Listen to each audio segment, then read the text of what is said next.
Football Friday Fun Time Show. We got two guests, not one, two, not usual for this show. That's a sound. We got noises on this one too. We got sound effects and everything. These guys bringing all the toys. Let's go. We got Omar. Is it Omar or Amari? Omar. Yep. And we got Albert Flores. Or Flo. Which, weirdly enough, also the defensive coordinator for the Minnesota Vikings goes by that sometimes. Oh, really? Yeah, and my aunt. But we don't talk to her anymore.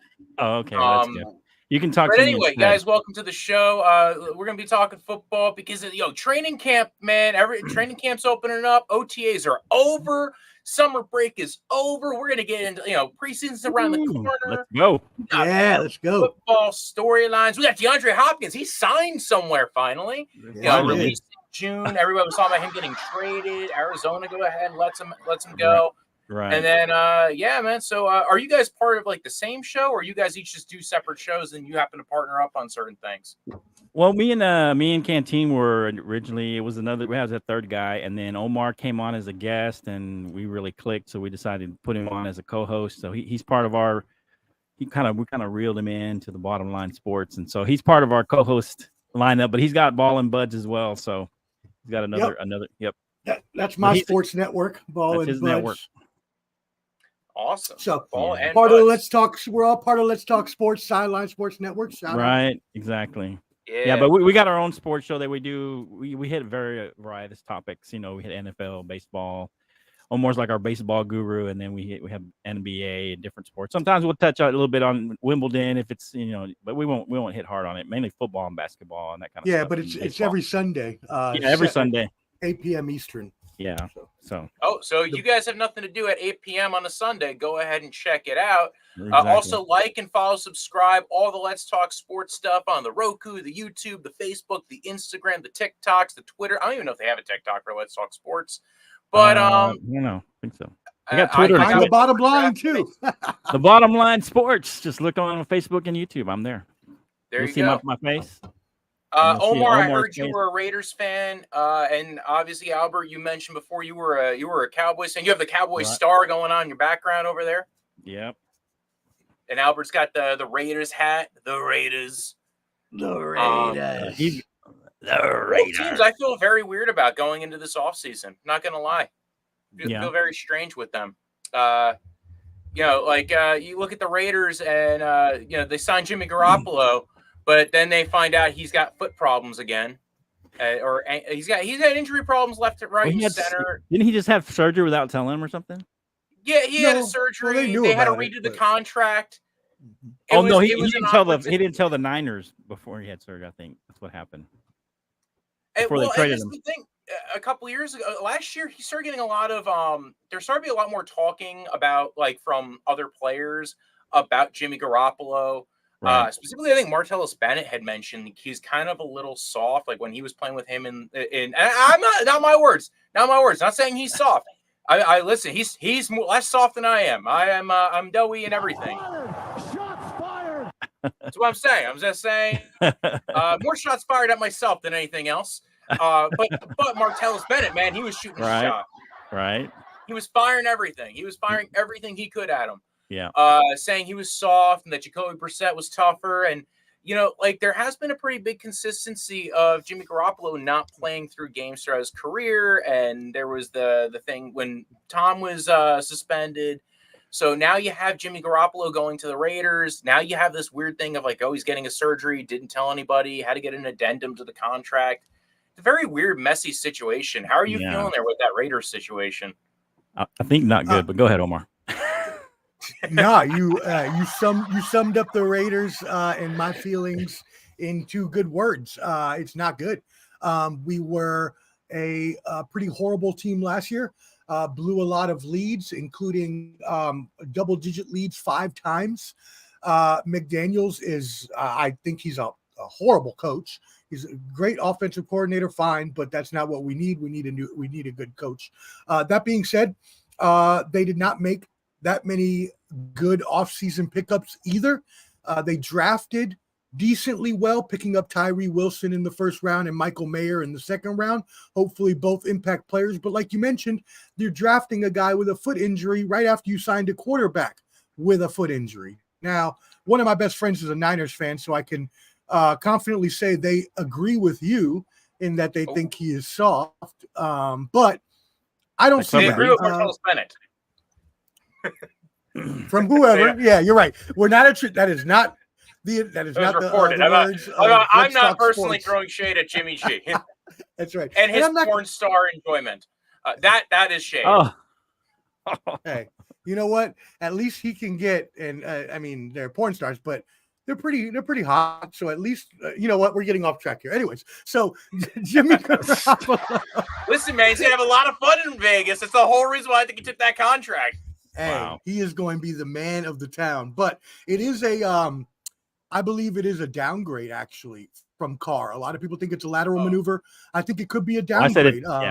At best, it's a lateral maneuver. And the only reason you would think it's lateral, though, is because Jimmy G wins games. When he plays, he has a winning percentage that is, 700, 800. I don't know what it is, but he wins games. And so that's what they're bringing him in for. Not to mention, he knows the McDaniels Patriot way, which they're trying to turn the Raiders into Patriots West. So, it is what it is. They will be 4-12. It is. It's a little cheaper. I don't like the way they unceremoniously dismissed Derek Carr after he gave his heart and soul for the franchise. But you can see what they're doing to Josh Jacobs right now. So that being said, that's going to be a contract issue that they have, possibly a training camp holdout, just like Saquon. So it's not looking good for the Raiders. I'm not predicting them to have many more wins, if any at all. Another 4 to 6 win season. If it's less than 4, Josh McDaniels is gone, and Flo knows I like to say the Raiders fans would happily welcome with open arms John Gruden back as head coach. Yeah, I don't think he's coming back anytime soon, unfortunately. Yeah, I think he's got a lawsuit with the NFL right now, and I'm very intrigued to see how that goes. Well, y'all would gladly take him back, right? Oh, gladly. Yeah, I mean, listen, I think the thing with Gruden was Gruden took a while to kind of gain some traction too. They redid that whole roster under Gruden. Yep. It felt like Del Rio got them to a playoff game. The following year went 8-8. Then they bring in Gruden. They redo the whole thing in Gruden's image. Then Gruden goes ahead and gets canceled by his stupid conversations in his emails because Gruden can't figure out how not to be a weirdo in an email. And then now you have he has a lawsuit with the NFL, and now you brought in McDaniels, who, listen, McDaniels has kind of always had this weird thing of, like you said, he's a good offensive coordinator, but isn't a leader among men. He kind of wants to keep on trying to put in this Patriot way thing. Yep. That hasn't really worked anywhere that wasn't with Belichick. The Josh Jacobs thing was interesting. I did think it was interesting they brought in Jacoby Myers and moved on from Darren Waller. I thought they got a little bit of a good deal out of that. Darren Waller, they've had issues with staying healthy. It felt like a kind of, I get like a 3rd round pick's not a lot, but at least he's in his 30s now. You got some kind of compensation from him. You cleared out a little bit of contract. You bring in a guy who does know the system with Jacoby Myers, and you still have Devontae Adams, although I don't think Devontae Adams is all that happy being there either, because he came there for Derek. Exactly. That was like his buddy, and now he goes ahead and he's like, well, now I'm here with Jimmy, who might play 6 games in a season. And then you even mentioned before, Josh Jacobs has had issues. The offensive line had a lot of issues last year. These constantly seem like a team that never fixes a singular problem. Yeah, not only do they not fix singular problems, but as you just so succinctly described, they just reset all the time, over and over and over. And when you reset over and over and you don't build a system or a foundation, what happens is you go 2-14 or 4-12 for 20 years, like we have since we last went to the Super Bowl. As you mentioned, Devontae Adams, he isn't happy. I have the word on the street. Uh-oh. Ooh. Yep, the word is on the street, folks. Do you think they would trade him? I know they haven't yet. They're now into training camp, so it'd be really rough, but I'm sure there's a team like the Jets who might be intrigued, especially as you get further into the season. They start tacking up losses. Right. Yeah, that's exactly what I'm thinking, right? So once they get into all right, well, we're losing, we're winning 4 games or whatever it is, they're definitely going to be hurting. And at the trade deadline, it's going to look mighty enticing to trade Devontae Adams and get what you can, because as you mentioned, they traded to bring him in with Carr. He doesn't want to play with Garoppolo. He doesn't think Garoppolo has a good enough arm. He doesn't think that Garoppolo's knowledge of the system is going to help them enough. As you mentioned, they got rid of Waller, brought in Jacory Myers, which makes Hunter Renfrow also a trade candidate, and I can guarantee you he will be traded. So that being said, they're trying to flip this all over into the Patriot way. And if you're going to do it, go the whole way. Trade the people that don't make sense. I didn't like the Waller trade, but if you're going to get something back for him and he's not going to stay on the field, which he wasn't able to, well, then it all makes sense. So how sure are you that they're going to trade Hunter Renfrow? Again, if they are 1 or 2 wins at the trade deadline mid-season, they're going to sell the people that are going to get them the most assets. And they brought in Myers, not as a replacement per se, because you can still play Myers on the outside and play Renfrow in the slot. But I can guarantee you they will do the same as they did with Waller and try to get assets if they can, because they have the same skill set. So you don't think it's going to happen before week 1? It could. I could definitely see them trading Renfrow before training camp if they find, someone that needs a good slot receiver. I could definitely see that for sure. That's interesting, because I was shocked that they didn't end up doing that. I figured the real issue was they just didn't have a market for him. That was the talk on the town, but the thing is that once you bring in Myers, who has the same skill set, you really essentially are running 2 of the same players on the field, and how productive is that for you? That's true. I don't disagree with you on that. I think they need. The thing is now if you have Adams, Myers, and Renfrow on the field, you have a lot of guys who are good route runners, but you have an issue of you don't really have a deep speed guy, especially as Devontae Adams gets older into his career. He is a deep threat because he's got the size and he has the body control, and he does have a great route tree to his name, but he's not like. Yeah, he's not taking the top off like you would say a guy like a Ted Ginn a few years ago. He's not like that elite speed where all of a sudden he's just getting downfield. He can do things downfield very well, but he also older player too, which is the other thing is if they end up having to trade him at the trade deadline, what are they getting for him at that point if they trade Devontae Adams? Let's be honest though, if you got Jimmy Garoppolo, you're not really throwing it downfield, so you don't really need that guy.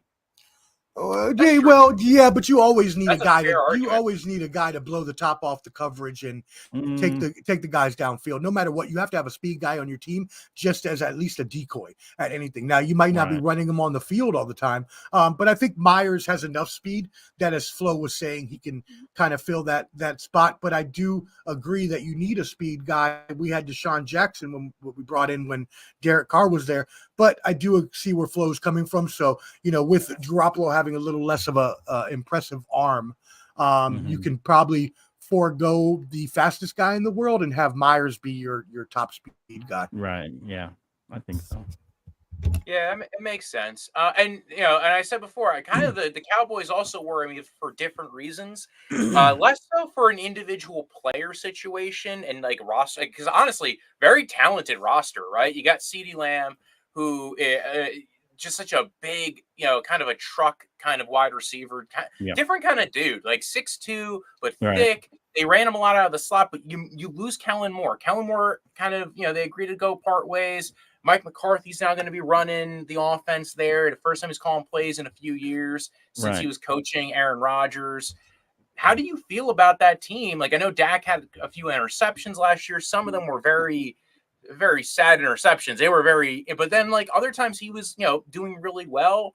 He had an injury last year. They keep Cooper Rush. How do you feel going into this offseason now they brought in Brandon Cooks? You got a year into Michael Gallup's, recovery, because he was not separating last year for sure. Who wasn't separating? Gallup. Oh, okay. Yeah. So I'm gonna be honest. For most Cowboy fans that I know of that I've talked to, they don't think much of Kellen Moore anyway. For the most part, most Cowboy fans and most that I know of, I mean, there are a few out there that liked him, but for the most part, Kellen Moore, he tried too hard, is what we thought. Even when the run game was working, he would go away from the run game. And so we're like, why are you passing it? The run game's working. And then and it's not like he would just mix in the run every now and then. He would just totally not, he'd just be throwing the ball all over the yard. I'm like, what are you doing? The run game's working. But even when it's not working, he goes away from it. So it doesn't matter. For some reason, he doesn't really cater to the run game. And even when it is working, and I think that's part of it. I think, hey, good luck to him. Go over there and with the Chargers and throw it around if you want to. So we feel pretty good. I think Gallup coming off that ACL from the year before, I don't think he was fully 100% last year. So I feel like this year he's had another offseason. I feel like Gallup's going to be a lot better this year. I think he's going to be able to fill in that number 2 or 3 slot at the wide receiver position. I think he's actually on number 2. So I think we have Brandon Cooks and Michael Gallup could be great number 2s, even though one of them is going to fill in the slot or be the number 3 guy technically. But they can rotate them in and out from the slot and be on the outside, and you can have both of them kind of rotating out. Because Gallup, I think he's going to finally be fully healthy, I think, after that in this next offseason. Because last year he was still a little tentative. It seemed like he wasn't all there. And so, but I think another offseason is really going to do him good. No, I 100% agree. I think that's a very good benefit of being a year removed from the ACL. You see a lot of guys that year later, they look way better. That's why I'm a little bit more bullish on guys who are a full year removed compared to, the year that they're coming off of, especially if the injury happened later in the season. Right. The good thing is, you got Dan Quinn there. You got a defense that really does perform to expectations. Micah Parsons is a chess piece for them. So you can lean on that a little bit. They seem to have continued to invest in the offensive line. Overall, like I do think that the talent is there for the Dallas Cowboys. I think I might be a little bit higher on Kellen Moore than I guess some of the Dallas fans are. Yeah, because for sure. You look at the offenses that they've run and consistently top half of the league in offense. Yeah. And twice they've been number 1 offenses, and in the years that Kellen Moore didn't run a top 10 offense, they were usually years where Dak was injured. Right. So, here's the thing. Oh, go ahead. Go ahead, Flo. No, the thing I was going to say real quick, Flo, is I don't believe that Kellen Moore fit what the Cowboys were trying to do. He fits the Chargers, I believe, perfectly, like a puzzle piece. So, anyways, Flo, go ahead. Sorry, I didn't mean to step on you. Yeah. No, that's what I was going to say. I mean, Kellen Moore, I think for Dak, if you look at early in Dak's career, that's when he was doing his best work. It was a simpler offense. You didn't have as much going on. I think Kellen Moore had too many bells and whistles, too much things going on, too many reads to make. I think you simplify the offense for Dak. You run the ball, and that was his strength. If you look at his first couple of years, that was his best years. And I think that's what you do with Dak is you run the football. You do. He's great at play action. He's good at rolling out. And I've always said he has to use his legs. I know he got hurt running, but he has to use his legs. He has to roll out and bootleg.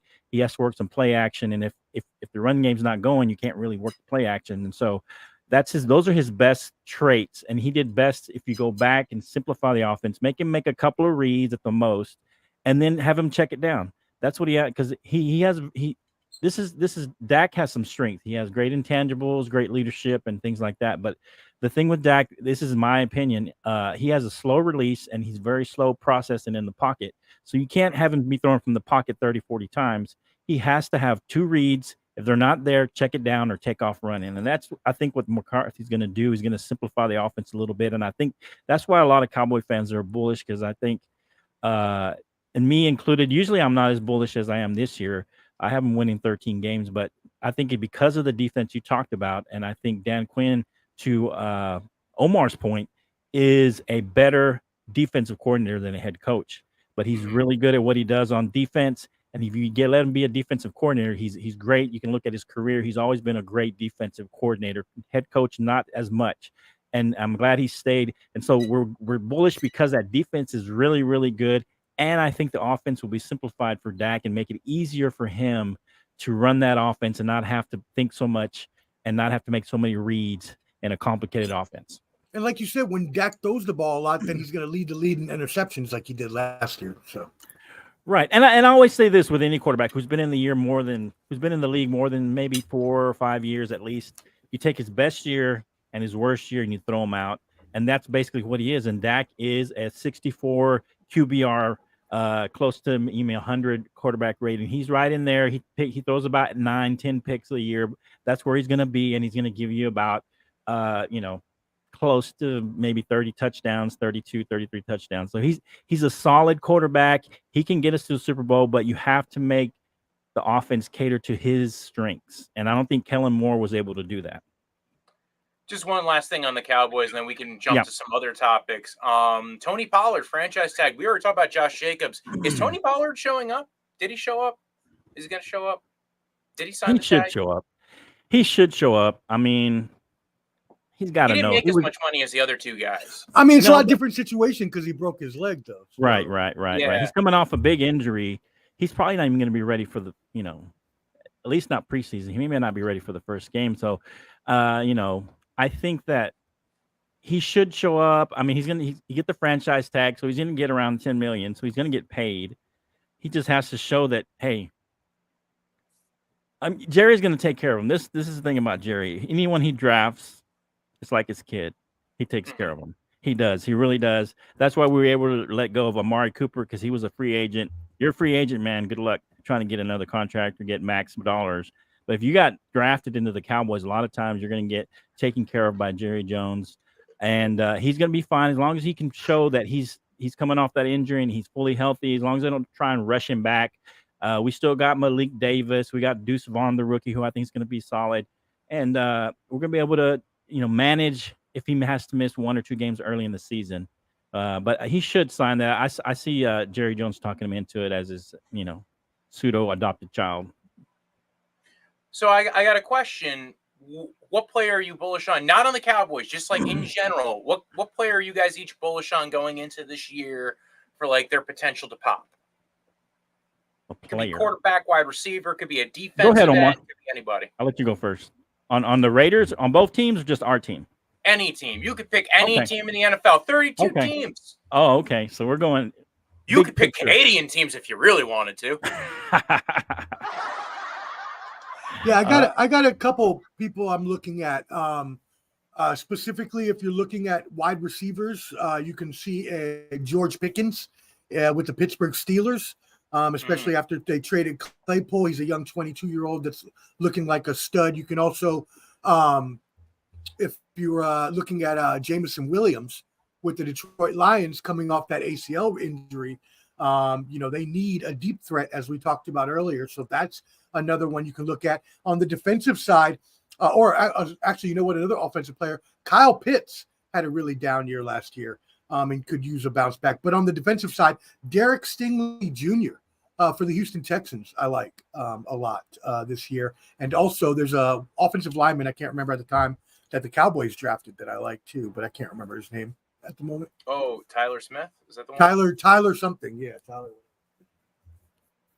But yeah, apparently Pollard did sign the tag, by the way. Thanks, Shark Tank Plus. Is also saying, "What's up, boys?" I was a fan of yours. Yeah, I believe again, Pollard signed the tag because of the injury that he had, and he really didn't have leverage. Whereas obviously Josh Jacobs and Saquon Barkley have leverage. Saquon is the heart and soul of that team. They don't have an offense without him. The Raiders, while they have 7 running backs, Josh Jacobs led the league in rushing last year. It's just the problem with the NFL these days, as we know, and we could probably have a very long conversation about. The NFL treats the running backs like trash. They're devalued. They're not given the proper value that they deserve. Also, the NFL really has a problem in that they pay people by position. That doesn't happen in any other sports league. That only happens in the NFL, and it's wrong. If I'm one of the best running backs in the league and I deserve $40 million, I should get $40 million. But that's a topic for another day, I guess. Yeah, so I agree. I think they did have a little bit more leverage. Plus, they were first-round picks. They had a little bit more money saved up, and Pollard's coming off the injury. So that makes a whole bunch of sense there. Going back to what the names you started firing out there, Kyle Pitts, I agree with you. I think he could probably take a step forward. Tight end's a hard position to learn. Jameson Williams coming off the suspension. He's going to be suspended, I think, for 6 games of the season because of the gambling thing. Yeah. But after that, man, you never know. Once you get past those 6 games, there's 10 more games left in the season, 11 more They games need left that in the receiver. season, and then you also have playoffs if the Detroit Lions make it all the way to there. What was the name you mentioned before Pitts? There was somebody. Pickens, George Pickens. Pickens is one guy I haven't gotten to rewatch his tape yet. So I really can't make a huge. He's the one guy from that draft class I haven't gone back. I watched Sky Moore, Christian Watson, Traylon Burks, London, Olave, all those guys. The one guy I haven't watched, you just reminded me to watch Pickens later on. So they traded Claypool because he reminds them a lot of that, and how he has a lot of the still high point ball catch skills. He has the separation, the route running. Yeah. He's still young, but he's looking like he could be good. Yeah, Claypool was also a little bit of a head case. It felt like in that locker room, it seemed like he had a little bit of a negative effect on Juju Smith-Schuster. Yeah. And that's why they kind of were also eager to get rid of him. But I agree. I think part of it was Pickens kind of filled that role of what that Claypool did. I'm not as bullish on him, mainly because I'm not sure what Kenny Pickett is quite yet. It sounds like he's going to have a step forward this year. We saw improvement towards the end of last year. He's a guy. He's probably one of the few quarterbacks I do want to go back and look at the tape from the end of the year. Although I do remember watching some of it at the end of the year last year. He looked like he was starting to take steps forward. We're hearing some good things, but you hear good things all the time every year at this time. But it's such a shame that that Pittsburgh doesn't have a good quarterback, because Pittsburgh is perennially good, even though I'm a Raiders fan, so I have to hate the Steelers. One of my best friends is a Steelers fan. They're perennially good. And if they had just a quarterback, they could take that division, because that division is wide open for anyone to come along and take. So it really sucks that they don't have a quarterback. I don't see Kenny Pickett as the future. I'm sorry. I just don't. Yeah, I mean, again, we'll see. Year 2 seems to be a stepping forward point for a lot of guys, so I don't want to automatically write him off. We saw guys take steps forward in year 2, year 3. Jalen Hurts, last year took a huge step forward. Now, again, he had the benefit of he had a lot of good pieces around him. Yeah, he also had the athleticism to rely on initially, but he took steps forward. There's a lot of guys who take steps forward. He had the mentality as well. Like a lot of people, they liked just the interview with him, just how his mentality was so there. You mentioned Stingley Jr. He is a guy who I'd be intrigued to see how he follows up year 2 with that, because like we saw the other cornerback counterpart, Sauce Gardner, be defensive rookie of the year. The Jets got to be very happy with at least those first 2 picks last year. Garrett Wilson, Sauce Gardner, both those guys. Legit gold picks on their end. Home runs. A huge fan of those guys. I think Garrett Wilson is a special kind of player. I think that he on offense, and then we already saw how Sauce Gardner was. Another defensive player to think of is Jalen Phillips from Miami. Defensive end. Yes. I remember he was he was a Miami guy. He had a lot of concussions in college, but he has been coming along pretty well the last 2 years. Albert, did you have a couple of guys you want to talk about, Flo? Yeah, Omar had some good guys. You guys picked a lot of them. I think you took in all my choices, but I think another guy that you guys have mentioned is Kadarius Toney. Toney, that's the one I forgot. Yes. Yeah, I mean, he's got a full offseason with Patrick Mahomes. You saw him kind of get that chemistry with Patrick Mahomes, and I think he's probably going to be the number 1 guy coming into the new season. And I think Kadarius Toney could be one of those guys that really pops in this offense. He's got the speed. You saw what he did on the kickoff return in the Super Bowl. I think given an offseason with Patrick Mahomes and being able to build that chemistry, being able to know what each other wants to do on the playing field, I think Kadarius Toney could pop this year and become one of the top receivers, being with Patrick Mahomes. And I love that. 1,000%. Love that pick. And I think another one, just to throw another one in there in the mix, Zamir White from the Raiders. If Josh Jacobs decides to sit and not play, I think that guy could pop. I mean, he's 6 foot 215. He can carry the ball. I mean, he's a pretty big bag, but he could be versatile. He didn't catch a lot out of Georgia, but he has that potential that if Josh Jacobs decides to sit out, they'll be like, okay, go ahead. We don't need you. We got Zamir White. I think he could pop for them and actually be a bright spot in a probably dismal Raiders season. Zamir White is a very good post-hype sleeper because I remember last year this time, everybody was like, oh, look, Josh Jacobs is in the Hall of Fame game playing half a game. They really love Zamir White. Then we never heard from Zamir White for like the rest of the season. But everybody last year, this time around, was all like Zamir White Olympics. Kadarius Toney, I just want to touch on that. I went to Giants training camp last year around this time, and he was the quickest guy on the field. Like, he was still with the Giants at the time.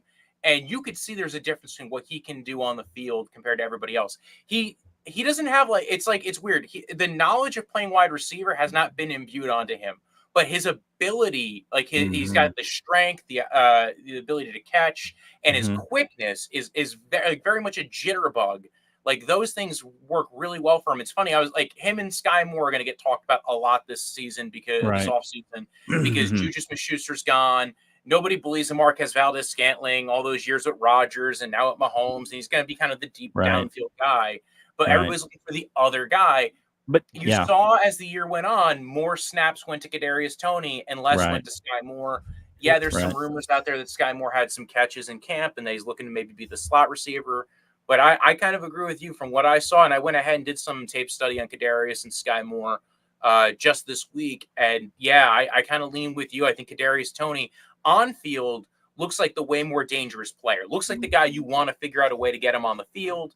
The only issue is the in between the ear stuff, the off the field stuff, because it does kind of happen to be a little bit weird, right? Like, he's getting into DM fights with Giants fans, in the off season. But I think the good thing is that he's there with Andy Reid. Andy Reid's good with those weird personalities, those kind of big personalities. He's used to handling those guys, and I think Andy Reid's going to be able to reel him in. I think they've got a lot of veterans there that can take care of him, who are championship guys, who can go ahead and reel him in a little bit and let him kind of be himself. Because we always hear, especially Mahomes and Kelsey, say, "Hey, Andy Reid kind of lets us be ourselves," but at the same time, they're not going to push Andy Reid too hard. He's got a big heart. He's a coach's player, but at the same time, he knows when to bring down something or how to handle those personalities. It seems like in Kansas City.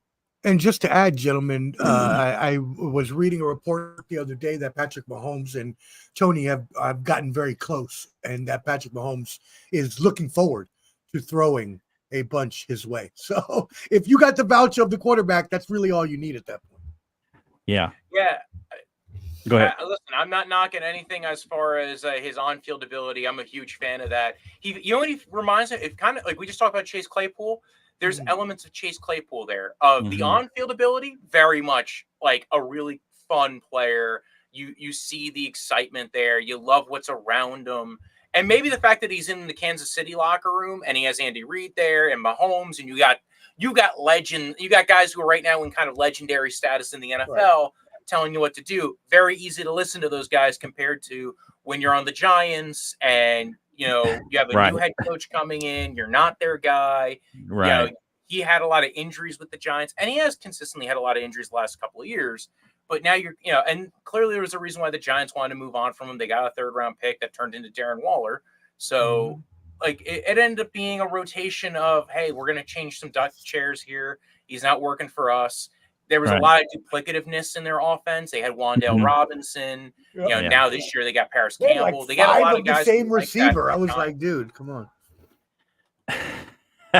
Hey, let me throw one more name in there. Just and I'm not trying to be a homer here, but I think Micah Parsons is going to really pop this year. What are you saying, though? But I'm saying, what I'm saying, but I'm saying he's popped already. He's one of the best defensive players in the game. All-pro player is going to be great. Pushing 20 sacks, something like that. I mean, doing a record, because they're going to use him more on the end. They're not going to use him as much as on the linebacker position. I think they're going to keep him on the ends, and he's going to be a specialist now, and I think he can focus on that a lot more, and he's going to be a difference maker where he could break the record for most sacks in a season. I think that's the kind of pop I mean. Hold on, y'all. Hold on. I got a sleeper. Tom Brady. That's my sleeper. Let's go. Well, he literally is sleeping. That's what you now. sound. Yeah, hey, okay. Well, when he shows up at the Raiders, we'll welcome you at the Cowboys. Oh, you will. I'm kind of so I don't know if ETN's a sleeper, but I'm very high on ETN this year. Yeah, like I went back and watched his tape from last year, and it very much reminds me of Dalvin Cook from just a couple years ago. That ability to kind of like that second gear ability, the size even, like they were both like 210, 215, that, second gear ability that, make a guy miss. It's been a lot of the tape study this year. You're looking at a lot of those guys. Ramondre Stevenson, I don't know if he would count either, but, I think he's going to be a very good player for the Patriots. I don't see anybody they're bringing in that's going to really make me, gush, and like unless they bring in a Dalvin Cook, in which case, like, at least Ramondre is not going to be great for fantasy, but he'll be very good, I still think, for them, because he was good for them last year. But now he's going to probably be the gun, the ball toter for them. I know they brought in some running backs. I think they're checking some names on the list. I think Godwin's a bounce back candidate. I think Baker Mayfield could be a bounce back candidate this year. We'll see what ends up happening with him, because he's going to be running the same offense that they ran with the LA Rams, and it's a very similar offense that they ran when he was with the Browns the year he actually was like a top 10 quarterback. So, I think it's very telling that the Buccaneers are bringing back the creamsicle uniforms this year, because they are going to suck. We'll see. I mean, my big question with that team is obviously the offensive line, because they had offensive line issues last year. Yeah. And they had offensive line issues with Tom Brady being there. Yeah. And when you have the best. The only thing with Baker Mayfield is, remember what I told you, let a quarterback be in there, 5 years or so, and you take his best year, his worst year. His best year, he had a 65 QBR. His worst year, he had a 24 QBR. He's shown who he is. He's shown who he is. But he's an average quarterback. Average quarterbacks run around 50, 53 QBR, and that's basically what he is through most of his career. If you take out his best year and his worst year, he's a 53 QBR guy. Now, I do want to agree on one point. I do like the Jaguars as a team that, like you mentioned, ETN, Trevor Lawrence is coming into his own. They got a lineman, Walker Little, who's really good. And then Trayvon Walker on the defensive side. It's really the defense is holding them back at this point. But that's another team that can take that wide open division, right? The North is wide open on both sides. So the North? The Jaguars? Wait, what? Sorry, what did I say? North, south. I was sorry. I was like, I thought we were on the right track. I'm like, yeah, okay. Not what I meant. My bad. Yeah, you're good. No, sorry. No, because also like the Calvin Ridley, addition. He hasn't played in 2 years, but like I kind of think that's going to be a big deal for him after. You already saw them make it to the playoffs with Christian Kirk and Zay Jones and ETN. There you go. I do think the offensive line might be some questions because, again, Cam Robinson suspended for 4 games. They lose Juwan Taylor to the Chiefs. He's going to be their right tackle. They did draft a tackle this year, but not sure how quickly he develops into replacing one of those tackles. Like you said, they got Walker Little. We'll see what ends up happening. Their interior offensive line wasn't great either. ETN and Trevor Lawrence did a lot of like making up for not having the best offensive line.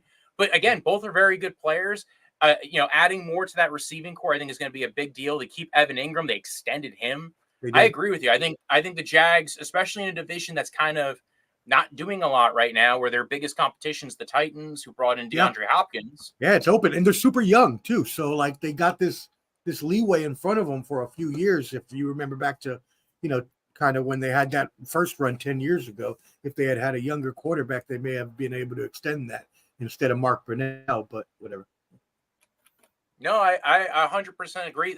The thing with quickly, because we mentioned Hopkins at the beginning, and since the Hopkins thing was coming up, I thought it would be a good thing to talk about it anyway. Kind of a weird, everybody, I had people come up to me the last couple of weeks and be like, oh, he should go to the Chiefs. He should go to the Bills. He should go ring chase. And it sounds so great when it's not your money, right? Right. Because that could, he ended up going ahead and getting a 2-year, $13 million a year deal. He probably is going to end up if he had gone to the Chiefs or the Bills, they probably offered him $5 million. So it's like, how much is a ring for you? Like, how much would you give up for a Super Bowl ring? Would you give up $5 million? Raiders. Yeah. You would.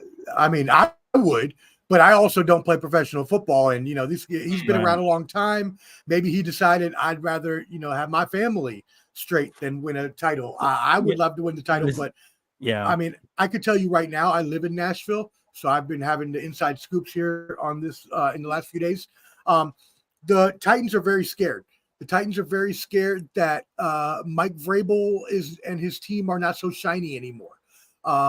They're scared that they're running out of time with Derrick Henry, even though he's a beast, and even though I think he can go another 4 years, right? They think they're running out of time with this combination, and this is a last desperate attempt at saving this Ryan Tannehill, Derrick Henry, AJ Brown experiment that has failed within the past 5 years. How are you feeling about Treylon Burks over there? They like him. They like him a lot. He's young. They think he can be a really good player, but another one of those is his head really in the game kind of things, Well, because I looked at his tape and I actually kind of liked what I saw. There was he's still kind of relatively new to, playing an outside receiver. He played a lot more like in the backfield, kind of like Deebo Samuel role when he was in college. And then last year, he was basically playing on the outside. And he started to adapt to it towards the end. And now you got to realize he had a lot of issues towards the end of last season, right? You had Tannehill who went out. He had his own injury issues. You had this Malik Willis, Dobbs, rotation of quarterback towards the end of the season. Yep. So you never really got to see the last 4 weeks of what Treylon Burks could have been at the end of the year, because now you were watching him with a guy who probably wasn't ready to play quarterback in the NFL, and then a guy who just showed up to the roster 2 weeks ago. So yeah, and I mean they here in Tennessee, they realize that Tannehill experiment is not going to work. Miami got rid of him for a reason. He had a couple average years when he first got here. They don't think that he is the answer. They definitely do not think Malik Willis is the answer. They don't even think he can run a simple, a couple of different, plays for the offense. So they're really down on him. Josh Dobbs, they're not high on either. The thing is that the Tennessee quarterbacks, they're average at best. Below average is probably better. Well, I think this is, like you said, this is probably the last year or two for Ryan Tannehill experiment. But a couple of years ago, they were number 1 seed, so it's not like they're that far off, but that was a down. away. That was a down year in the AFC, and they had a really stacked team. Team has disintegrated. I think the good news for them is I think they have their future quarterback. I think Will Levis is going to end up being a future star, and maybe he's going to do an a la Mahomes, sit for a year behind Tannehill, veteran, and then next year he comes in and takes over the team. I mean, that's a possibility from where I'm standing. I think that they have a solid team. I think that they were like what the Broncos thought they were, a quarterback away. I think that they feel that they're a quarterback away. I think looking at them, their defense is pretty solid. They've always played the Chiefs, which is usually the top seed the last few years. They've always played them tough. And so I think that they feel like they're a quarterback away. I don't know how much Derrick Henry has left, but at the same time, you look at the league and you really don't need a top 1 or 2 running back. You just need a solid running back. That's why they don't want to pay these guys. You do if your quarterback sucks like Randy. Right. But what I'm saying is, if Will Levis ends up being what people think he may be, he may take over next year, and Tannehill's time is done. Nashville and us, we're not high on that Levis guy. Okay. Well, I'll say this: if Levis doesn't have to be a top 5 quarterback even. If they move on from Tannehill, now you get the benefit of the contract situation, right? True. Because Will Levis is a second-round pick. He's super cheap right now. Exactly. So you have 3 years of a cheap quarterback. He only has to be a top 15 to 20 quarterback, and you get the benefit of having to pay him like $2 million a year compared to going up against the Cowboys, who have to pay Dak Prescott $40 million a year. That's true. Yep. There's just an economic benefit. I think that's going to be something we see more in the NFL. Like, this is the Jimmy Garoppolo situation. Jimmy Garoppolo cost $12 million less than Derek Carr. And I think that was a huge part of why the Raiders went that direction. Was they sat there and said, listen, we think by the time we get to next year, we can get a guy for 25, 30 million, and that's going to be 10 million less than Carr, and that's 10 million we could spend somewhere else. And 10 million, even if you don't spend that 10 million every year, that 10 million grows. Like now, in 3 years of that, that's $30 million. It buys you some time. That's some new players or even a few veterans extra. So there becomes a gap where it's like some of these teams where, like, if you're not paying the top quarterback contracts, why Geno Smith's contract wasn't that big either. It's why I had issues with the Daniel Jones contract, because the Giants signing Daniel Jones and keeping him for the next 2 to 3 years, it was tying you to a guy who you might not. As a Cowboy fan, I say thank you. Yeah, I'm not a Giants fan, but I do try to take opportunities to go ahead and watch every team. I went to their training camp because I live close to MetLife Stadium. I could lick it if I wanted to. Don't lick MetLife Stadium. That's what how is you your get team anyway? What is your team? What is your team? I don't really have a team, to be honest, at this point. I'm more. What was your team? What was your team at one point? Oh, Come on, just say it. I have to go to into hiding for that. Come I on. used to be a Browns fan, man. Oh, that's why Baker Mayfield. I should have known. Yeah, I knew that it was going to come. That was why I knew it was coming for me at that point. Well, if Deshaun Watson gets back into form, the Browns are a contender. I think he has. Well, a chance the Deshaun Watson trade was what made me no longer a Browns fan, because I don't blame of you. the decision-making skills that went into that. I went through 0-16. I was fine, but you trade for a guy where I'm like, wait a second, you guys picked like the wrong time to trade for a dude like this. What's going on? Right. Either way, that's not for this year. That was last year's discussion. This year's discussion. That was last year's thing. This year's thing is, listen. I'm a huge fan. Now I see why you're in a darkly lit room there. I don't know. What's up? Now I see why you're in a darkly lit room. Yeah, because well, that's the thing. I had hope when the Browns were losers, but there's not hope when your quarterback's accused of a lot of weird things. Yeah, like, I don't want to know what his fetishes are. I don't want to hear the. I don't want to hear the play calls. There was no criminal charges, so it's just one of those things where they made more of it than it was. But they made a little more of it than it was. We need more than 10 minutes for the. But listen, there was a grand jury, guys. There was a grand jury that did not have any criminal. Come on, it was a grand jury. More than 20. We need far more than 25 complaints. Yeah, but I mean, we don't have 25. We only have 10 minutes. We only have a minute per complaint. if I came on to the Football at 5 at Walter next week, and they have 25 complaints come through Twitter that I was sexually harassing some female outside, Flo, you would have me in a heartbeat. 25 individual. But look, that's the weird thing. It's not 25. But you also don't. You also don't have. I want to go into this. This is why I did not want to go into this. Tens of millions of dollars either. This is a wrap up. If you had tens of millions of dollars, that security lady you like could be saying, "Hey, this guy's harassing me." Yeah, she could be. What is that? Okay, that's what I'm saying. When you have a lot of money, things change. That's true. Yeah. There's a lot. Again, there's a lot more to it than like us having this conversation for 5 minutes. It's a way more in-depth conversation. I just think the grand jury came back, didn't indict, didn't get any criminal charges. I think you move on. You move on. Normally, I would say that's not that. I would kind of agree with that. There's more to it than even that 5 seconds of it, because if you look at how the grand jury was handled in that situation, his attorney got to provide evidence to the grand jury. That never happens for a grand jury. I'm an attorney in the state of New Jersey and New York. I know how grand juries work.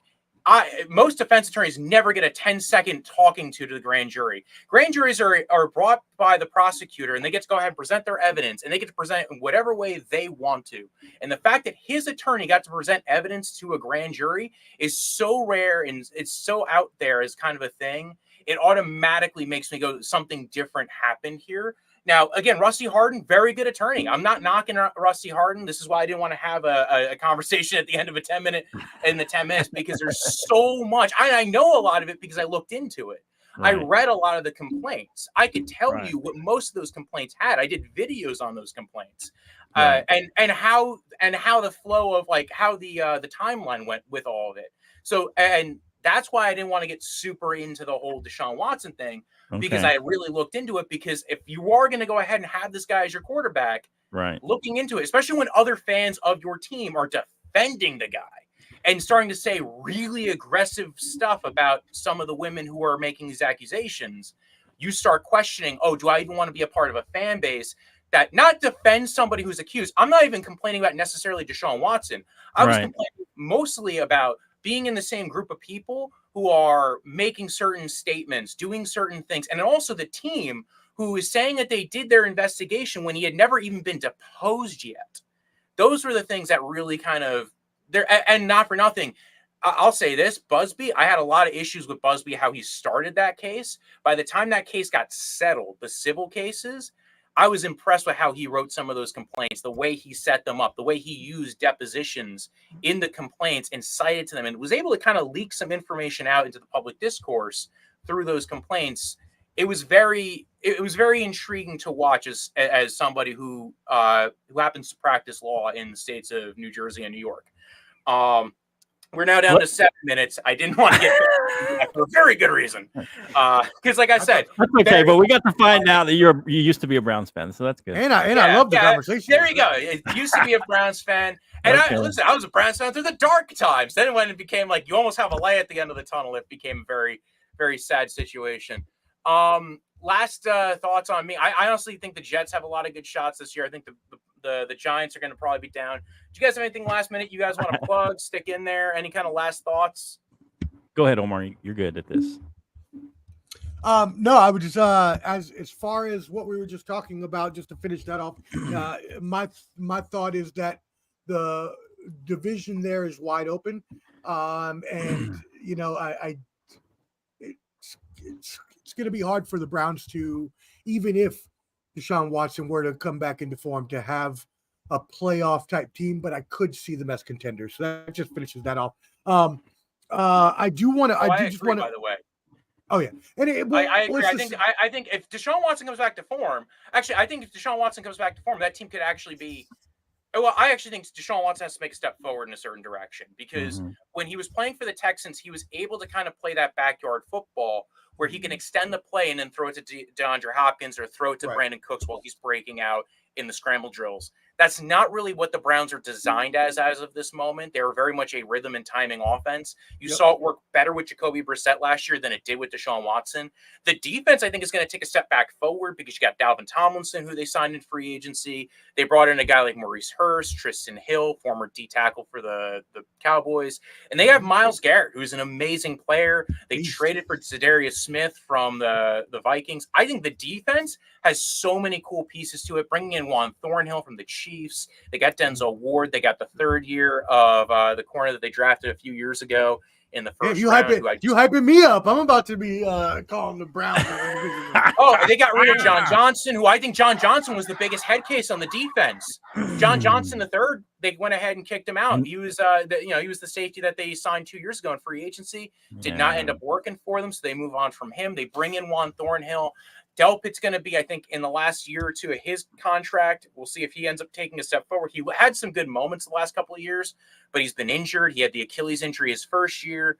So that team, I think, has a lot of cool pieces to it, especially on defense.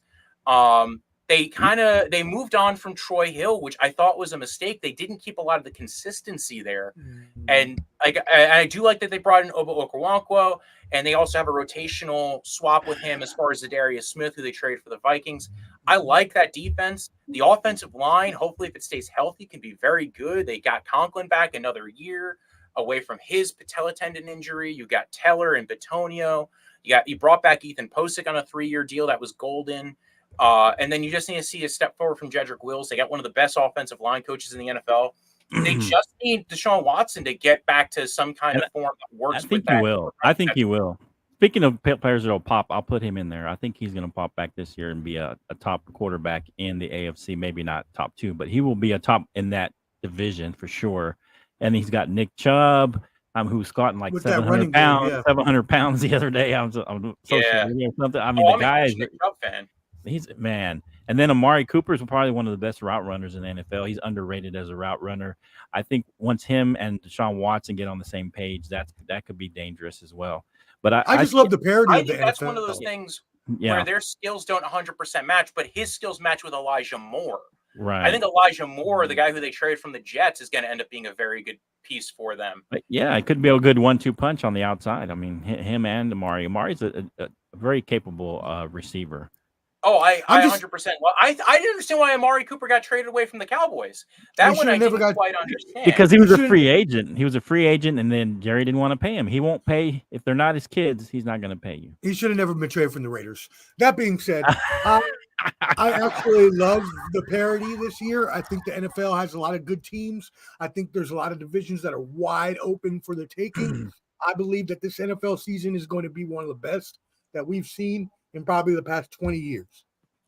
Yeah. I listen, I think it's going to be a fun year. I think it's also, you have the writer's strike right now, so there's going to be a lot of things not on TV. I think it's going to probably be the most watched season. You have YouTube. You have the first year of NFL Game Pass on YouTube.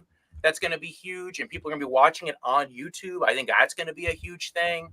Right. You had a very down off season. This off season was very boring. The draft was boring. So it feels like there's almost like a want and desire to get back to football now, because you had 3 or 4 months where it was kind of very like, there wasn't that much excitement this off season. Last year felt like it was more exciting. Yeah. And you got Walter. No, go ahead. Biggest story. I bet that's the biggest story in offseason was Lamar Jackson. Are they gonna sign Lamar Jackson? I mean, that was basically the biggest story in the offseason. Rodgers getting traded. Who has more leverage, the Packers or the Jets? That was the real debate.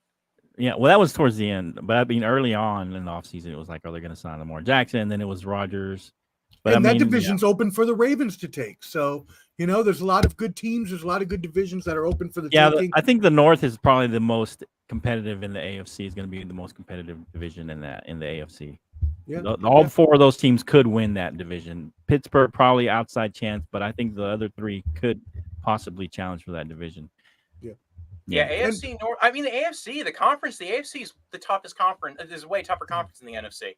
You look at the top 10 quarterbacks in the AFC, and you look at the top 10 quarterbacks in the NFC, and you start having questions as to who's it's not good in the NFC. Yeah. We did that the other day. We did a top 3 NFC quarterbacks, and it was hard for me to even think of 3. So that would tell you that there. The NFC quarterbacks are underrated. I'm going to say that right now. Oh, here we go. All right, Homer.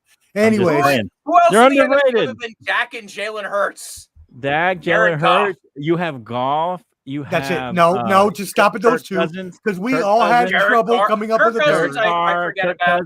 He's maybe the most forgettable quarterback in the NFL. Yeah, Matt Stafford. Let's just stop with the 2. The resurgence of Geno Smith. And when you have intrepid, that last one you lost me on. I know that. No, just kidding. I was trying to throw another one in there, but I mean, to be honest, I think that Brock Purdy's going to come back and play well, and he had a great, first, 8 games as a rookie. I think that Matt Stafford is going to come back. He was injured last year. I feel like who's the Carolina rookie? Bryce Young is going to have a decent year. I'm not sure about Ritter. I think that Jared Goff's going to have a good year. I think Cousins is going to have a decent year, and then you got Jalen Hurts and Dak Prescott. I mean, that's 6 right there at least. That was a lot of trash. Behind, I thought they're pretty good behind Dak Prescott. But compared and to Jalen the Hurts. AFC, where you have literally a list of top-rated quarterbacks. Well, I mean, okay, look, they have more. They have more top quarterbacks for sure.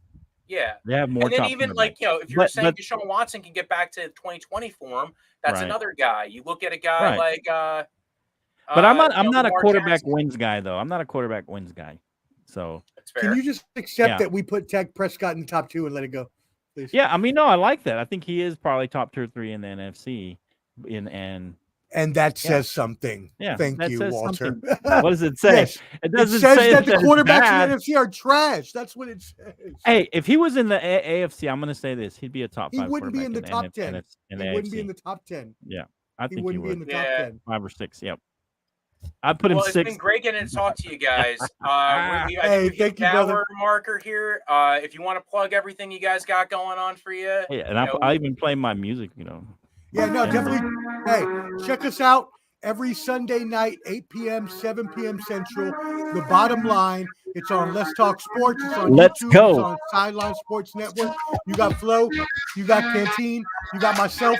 We're there for you again every 8 p.m. Come check us out. The Bottom Line Sports on all of your social media. Walter, Let's we go. thank you so much. Please have us on again Appreciate you. anytime. We got another brother canteen we can bring on. You can also catch Ball and Bud Sports at all of your platforms. All in buds, baby. Thank you, Hey, brother. appreciate you having us on the show, man. Enjoyed it. You're very knowledgeable, very passionate. I enjoy the passion and the knowledge that you have. Even some what do you call it? Some legal knowledge there. I like that.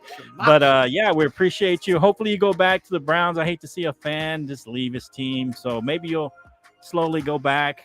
If not, well, hey, maybe Dobbs the is Cowboys there are now. waiting. Dobbs The becomes Cowboys are waiting for the you. quarterback, man. Come on over to the Cowboys, baby. Well, it was great meeting you guys. Folks, like, follow, subscribe. Let's talk sports, draft vice, BROJO. Death is in the end of life. Punch of the delicious drink in the summer. And peace out, everybody. Have a good one.